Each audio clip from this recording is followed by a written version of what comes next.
Bueno, bienvenidos a esta charla de Feno del Preceptorship, donde vamos a ver en estos minutos, primero, en principal, qué es el Feno. Segundo, cuáles son las indicaciones para pedir un Feno.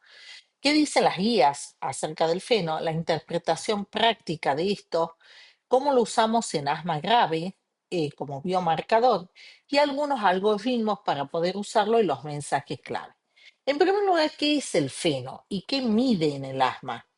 El feno es la concentración de óxido nítrico exhalado, que ya vamos a ver de dónde sale esto en la vía aérea, que es cuando yo lo mido, y ustedes van a ver ahora las mediciones de feno, en el aire expirado se usa un flujo constante, uno tiene que soplar a un flujo constante de 50 mililitros por segundo y está expresado en partes por billón.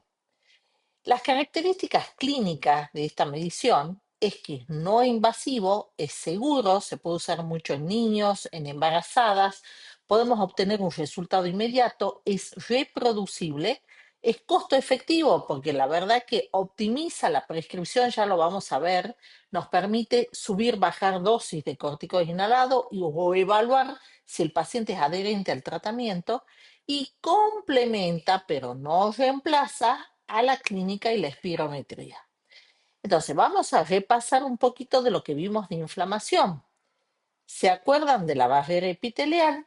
Que la barrera epitelial ante ciertas noxas libera alarminas como TSLP, que esto va a influir sobre la ILC2, que es las células linfoides innatas, o TH2, que según hacia dónde vaya el proceso inflamatorio voy a tener una inflamación eosinofílica, una inflamación alérgica, o si predomina sobre todo la interleuquina 13 voy a poder tener daños estructurales.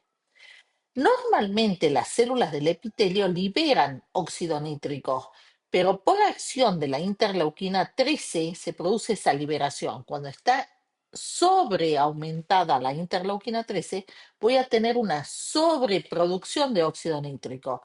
Y ese óxido nítrico va a interferir sobre todo en la remodelación y va a interferir en la hiperreactividad de la musculatura de la vía aérea. Entonces, eso lo podemos medir, ese óxido nítrico, con esta maniobra que se llama FENO. A eso se le llama óxido nítrico exhalado. Si un paciente tiene un feno elevado persistentemente, como eso va a estar diciéndome, si el feno está elevado, que el paciente tiene mucha interleuquina 13. Entonces, si tiene mucha interleuquina 13, probablemente también va a tener TSLP muy elevada este paciente. ¿Y esto por qué les digo? Porque esto nos hace orientar también al tipo de biológico que yo voy a elegir en estos pacientes si tienen el feno muy aumentado. Entonces, vamos a ver un poquito, acuérdense de las tres vías: la vía eosinofílica, fundamentalmente marcada por la citoquina interleuquina 5, la vía estructural, interleuquina 4-13, y la vía alérgica, interleuquina 4-13, con la producción de IgE. Pero fíjense que cualquiera sea la vía, la interleuquina 13 está presente. Lo que pasa es que si hay predominancia, por ejemplo, de eosinófilos con interleuquina 5, puedo no tener un feno tan elevado porque no tenga tanta interleuquina 13. Pero si el feno está muy elevado, cualquiera sea de las vías, yo voy a pensar que la interleuquina 13 está elevada. Y repasemos un poquito qué hace cada interleuquina. La interleuquina 5 lo que hace es madura los eosinófilos en la médula ósea, hace que aumente la circulación de eosinófilos en sangre y después que los eosinófilos que entraron al tejido persistan y no se mueran. Es decir, aumenta la persistencia de la vida de los eosinófilos dentro del tejido. Pero la interleuquina 4-13, fundamentalmente la 13, lo que hace es que ese eosinófilo que está circulando en sangre ingrese al tejido. Y esto es fundamental para entender por qué si yo bloqueo la interleuquina 13 voy a tener menos eosinófilos en el tejido, pero las primeras semanas puedo aumentar los eosinófilos en sangre. Entonces, esto es lo que les decía. las células epiteliales producen feno, pero si yo tengo a través del estímulo de la interleuquina 13, si yo tengo un exceso, voy a tener un exceso del óxido nítrico. Por lo tanto, cuando yo lo mida, exceso de feno. Y esto influye en el músculo liso y la remodelación de la vía aérea. ¿Cuáles son las indicaciones clínicas de feno en asma? Me apoya el diagnóstico, que ya lo vamos a ver, me puede predecir la respuesta del corticoide inhalado, me permite ajustar la dosis del corticoide inhalado, me permite evaluar la adherencia del tratamiento, me permite hacer una monitorización del control del paciente y me ayuda como biomarcador para hacer la fenotipificación en el asma. Fíjense, Gina, que nos dice que si tenemos más de 25 partículas por billón, ese paciente es muy probablemente que ya tenga una inflamación tipo 2. Es decir, me va a apoyar el diagnóstico, me va a apoyar fundamentalmente a la inflamación tipo 2. Pero a mí me gusta mucho esto de GEMA 5.5, en donde nos pone con colores de semáforo diciéndome que si el paciente, para hacer el diagnóstico, fundamentalmente, si el paciente tiene menos de 25, puedo pensar que pueda tener otras causas de asma, o sea, otras causas de diagnóstico, no tanto asma, a menos que tenga un asma no inflamación tipo 2, que son los menos de los pacientes. Pero si el paciente, yo tengo duda, tiene una espirometría normal, pero está sintomático y tiene un feno más de 50, yo puedo llegar a confirmar el diagnóstico de asma porque ya estoy sospechando que ese paciente tiene una inflamación tipo 2 en la vía aérea. Después hay una cuestión intermedia que voy a tener que valorar muy bien con la clínica, con otros métodos complementarios, cuando tiene entre 25 y 50. Y esto estoy hablando de diagnóstico, cuando yo lo veo por primera vez. Una cosa es determinar diagnóstico de asma por feno y otra cosa es usarlo como biomarcador. Los puntos de corte son diferentes y eso lo vamos a ir bien. Entonces, si yo pienso en diagnóstico, tengo que pensar en un feno más de 50. Ahora, esto es lo que les digo, sirve esto para el diagnóstico y fíjense, para el rendimiento diagnóstico, entre el 70 y 80% de los pacientes tiene sensibilidad, alta sensibilidad. Fíjense que tiene alta especificidad y que sobre todo aumenta casi más del 90% si el paciente tiene más de 50 partículas por billón. Y si tiene menos de 25, hay que sospechar algún otro diagnóstico que no sea asma. Cuando lo solicito, cuando tengo dudas, por ejemplo, el diagnóstico tiene síntomas sugestivos de asma, pero la espirometría es normal. Tiene tos crónica de origen no aclarado, una tos variante, en donde sospecho que puede ser asma. Pacientes que tengan atopías y síntomas respiratorios episódicos, o antes de iniciar un corticoide inhalado y cuando tenemos una duda razonable de si el paciente tiene o no.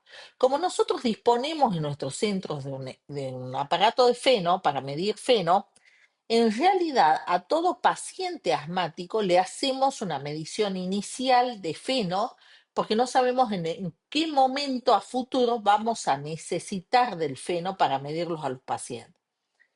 Entonces, el feno también lo podemos usar de monitoreo y me permite guiar la dosis del corticoide inhalado. Por ejemplo, si el paciente tiene mucho feno, un feno alto, y sigue sintomático, a pesar que yo ya le di el tratamiento, el paciente no está controlado. Tengo que reevaluar de aumentar la dosis del corticoide inhalado o reevaluar qué le está pasando al paciente. Si el paciente tiene un feno alto, pero los síntomas están controlados, hay una inflamación subclínica. Entonces, ese paciente que lo tengo con cierta dosis, no le voy a bajar la dosis. Me permite determinar qué tipo de pacientes le voy a subir o le mantengo la dosis del corticoide o le puedo bajar.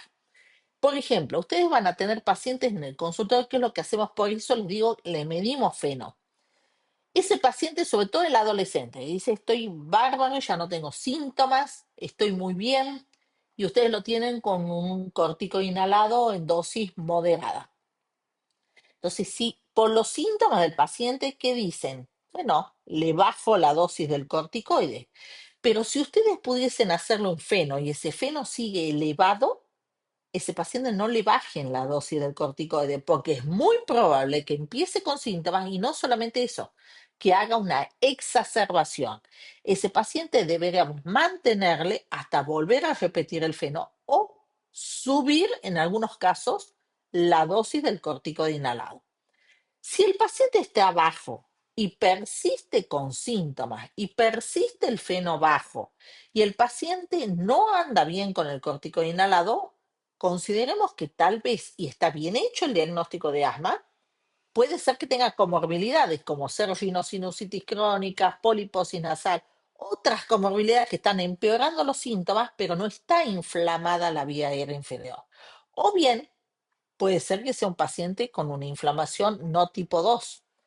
Y si el paciente tiene el feno bajo y los síntomas están controlados, ese paciente está bien controlado y yo podría plantear bajar la dosis del corticoide inhalado. Entonces, ¿cuáles son las reglas prácticas para el seguimiento? Yo ya les dije, punto de corte para diagnóstico más de 50. Para monitoreo es que no tenga variabilidad del feno que le haya subido el feno más de 10 partes por millón o que el feno siga persistentemente algo alto por encima de 50 o que el feno no tenga variabilidad del 20% si está usando corticoides inhalado el paciente. Si está normal o bajo el feno y el paciente no tiene síntomas, recién me planteo de bajar la dosis del corticoide inhalado. También me sirve como biomarcador. ¿Qué significa esto? Que es un buen biomarcador para determinar qué tipo de biológico va a tener mejor respuesta si tengo pacientes con feno elevado. Yo ya sé que si tengo fenos más de 25 como biomarcador, ese es el punto de corte una vez que yo ya lo tengo con triple terapia, altas dosis, y yo sé que si tengo feno elevado, los dos biológicos que van a andar mejor en ese paciente como predictores de respuesta es dupilumab y tezepelumab. El mepolizumab, ¿por qué esos dos? Porque esos dos intervienen en la interleuquina 13, que es el que comanda el aumento del feno. En cambio, mepolizumab o benralizumab, que son antiinterleuquina 5, esos me interesan más para controlar los eosinófilos en sangre porque me van a actuar más en la interleuquina 5. Entonces, esa no tiene efecto en el feno.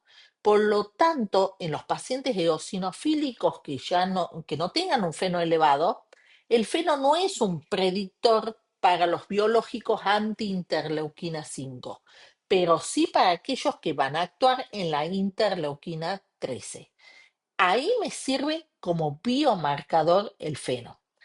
Pero tenemos que considerar algunos factores de confusión. Hay cosas que me elevan el feno y hay otras cosas que disminuyen el feno. Fíjense, si el paciente me puede elevar el feno si tiene atopía, si tiene rinitis alérgica, las poliposis nasal.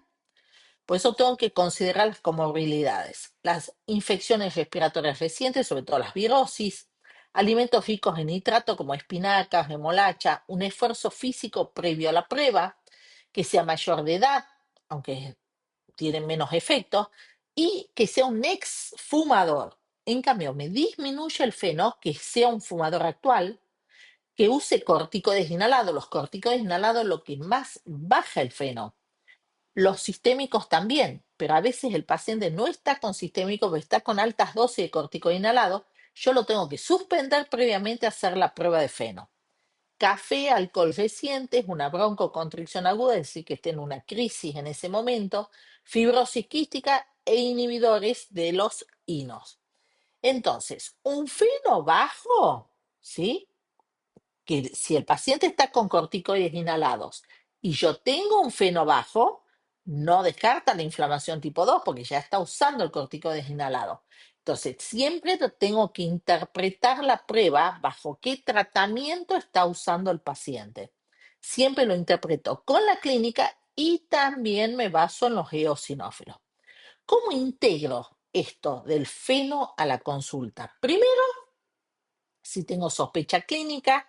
Segundo, tratar de demostrar el asma con la obstrucción reversible en lo posible con la espirometría. Tercero, solicito feno cuando el resultado de ese feno me va a modificar una conducta en el paciente. Lo tengo que saber interpretar. ¿Para qué lo busco el feno? ¿Para diagnóstico? ¿Lo busco para monitoreo de seguimiento? ¿O lo busco como biomarcador? Yo tengo que saber los puntos de corte. No es lo mismo diagnóstico que como biomarcador para determinar qué biológico le voy a poner al paciente. Tengo que decidir si voy a iniciar o ajustar el corticoide o tengo que derivar a un especialista en asma grave. Y ¿cada cuánto se pide el feno? Cada vez que lo reevalúa el paciente. Si es necesario, para la reevaluación cada 4 o 6 semanas, sobre todo en los pacientes con asma grave. Y siempre, por eso les digo, un paciente siempre tratamos de hacerle feno antes de iniciarle un corticoide inhalado. Por ejemplo, veamos un caso ejemplo. Una mujer de 35 años que tiene tos y bilancia de 3 meses de evolución, no es fumadora, tiene una espirometría normal y tiene un feno de 65. Yo les dije que para diagnóstico más de 50. ¿Qué hago con esta paciente? Le inicio tratamiento con un corticoide inhalado, le puedo iniciar en dosis baja, porque no es muy sintomática, no tiene una espirometría normal. Le puedo iniciar corticoide inhalado, siempre le agrego LABA y la controlo a los 4 o 6 meses. Le agregué esto a la paciente, les repito, el feno tiene 28. Esta paciente tiene mejoría clínica, descenso del feno, quiere decir que confirmo que esta paciente tenía una inflamación tipo 2 en la vía aérea. Lo esencial para la práctica diaria es que mi inflamación tipo 2 siempre me acompaño con la clínica, solo no, me acompaño con la clínica, que el punto de corte de más de 50 me está diciendo que probablemente este paciente tenga asma, porque tiene una inflamación, me ayuda el diagnóstico del asma. Un punto de corte de menos 25, tengo que pensar otros diagnósticos o puede tener un asma no tipo 2. Si tiene en el seguimiento, voy a evaluar si tiene cambios de 10 partículas por billón o más del 20% de cambio con respecto al basal. Y en asma grave, me fijo en el punto de corte de 25 para determinarlo como biomarcador de inflamación tipo 2. Entonces, la pregunta que yo me tengo que hacer con el feno es, ¿va a cambiar la conducta clínica que yo tomo con el paciente? Entonces, veamos este caso. El feno cambió mi conducta con este paciente. Fíjense, mujer de 32 años, no fumadora, sin comorbilidades relevantes. El motivo de consulta, tos seca, disnea de esfuerzo de 4 meses de evolución. Se despierta a la noche. El punto de que un paciente asmático se despierte de noche, eso me indica que es un paciente entre moderado severo. No es un paciente leve. Tiene despertares de 2 a 3 veces por semana. Eso ya es un paciente más grave. Antecedentes de rinitis alérgica, sensibilización a ácaros, tiene sibilancias expiratorias intermitentes y fíjense la espirometría normal en esta paciente. ¿Le hacen reversibilidad? Normal, no tiene reversibilidad. Cuando le hacemos eosinófilos en sangre, 320 células de eosinófilos, está elevado, más de 300. Y cuando le hacen un feno basal a esta paciente, 78 partículas por billón. Acuérdense que más de 50, diagnóstico muy probable de asma. Esto me cambió la conducta y bueno, sin feno, la espirometría es normal de la paciente. Puede tener eosinófilos altos porque tiene otras alergias, por ejemplo, la rinitis alérgica. No confirmo totalmente el diagnóstico y siempre tengo que tratar de confirmar el diagnóstico de asma. Entonces, sin feno, con una espirometría no concluyente, Con feno, yo le pongo el diagnóstico de asma a esta paciente. Cuando ustedes hagan diagnóstico de asma, no se tienen que basar solo en la clínica. Tenemos que tratar de demostrar la reversibilidad con las espirometrías y si no hacerle seriada hasta demostrarlo. Y si no lo podemos demostrar porque las espirometrías son normales, hay que pedir un feno, porque el feno me termina de confirmar el diagnóstico y esto va a modificar la decisión en cuanto a la terapéutica del paciente. ¿Qué pasó con esta paciente? Tenía feno alto basal, le hicimos el diagnóstico, le iniciamos el corticoide inhalado. A las 4 o 6 semanas la paciente mejora la clínica, baja el feno, más de 10 puntos, más de 10 partículas por billón, pero a los 6 meses, la paciente dice que está bien. Y ustedes fíjense lo que les pasó a los 6 meses. Vuelve a subir el feno. La paciente de 28 volvió a subir a 55, pero la paciente no está sintomática. ¿Qué tengo que hacer con esta paciente? Tengo que reevaluar la dosis del corticoide inhalado, si le voy a aumentar para volver a hacer descender el feno y vuelvo a controlarla a la paciente a los 3 meses, 4 meses y evalúo qué es lo que se hizo, cómo vuelve a descender el feno. ¿Qué implica que un paciente esté asintomático con el feno elevado? Que persiste la inflamación de la vía aérea. Si ustedes no aumentan en este punto el corticoide inhalado, es muy probable que el paciente tenga alto riesgo de tener exacerbaciones por más que él no tenga síntomas. Para eso me sirve el feno en el seguimiento del paciente. Entonces, lo esencial para entender los puntos de corte. Para diagnóstico, más de 50. Como biomarcador de inflamación tipo 2 en el seguimiento del paciente, más de 25. Y para seguimiento, cuando yo ya tengo uno basal y evaluar cómo el paciente va continuando, si va mejorando, va empeorando, sigue con la inflamación, que haya cambios de más del 20% o diferencias de 10 partículas por billón. Entonces, en este caso, ustedes fíjense que siempre la pregunta va a ser, ¿el resultado que yo le pido del feno va a cambiar mi conducta clínica con el paciente? Bueno, muchas gracias y los esperamos en el preceptorship para continuar hablando de este tema.